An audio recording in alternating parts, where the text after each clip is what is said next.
Humentong patnubay at gabay ng magulang ang kailangan. Maaaring may masiselang tema, lengguwahe, karahasan, sexual, horror o droga na hindi angkop sa mga bata.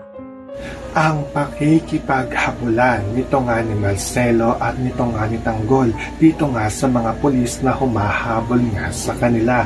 At dahil naisipan pa nga ditong magbar nito nga ni Marcelo ay wala nang nagawa ito nga si Tanggol kung hindi sumama dito nga kay Marcelo. At habang nag-iinuman nga dito ito nga si Tanggol at ito nga si Marcelo ay dito nga makikilala ng isang waiter na ito nga si Tanggol at ito nga si Marcelo ay takas nga daw ito sa kulungan dahil na nga rin sa kanilang kasauutan na may nakalagay nga sa likod na inmate. Kaya agad nga itong itatawag dito nga sa presinto. At sa pagdating nga ng mga polis dito nga sa bar ay agad nga rin aalis ito nga si Marcelo at ito nga si Tanggol upang hindi nga sila dito mahuli. Kaya magkakaroon nga dito ng habulan dahil ito nga si Tanggol at ito nga si Marcelo ay nagpapatuloy nga sila sa kanilang pagtakas.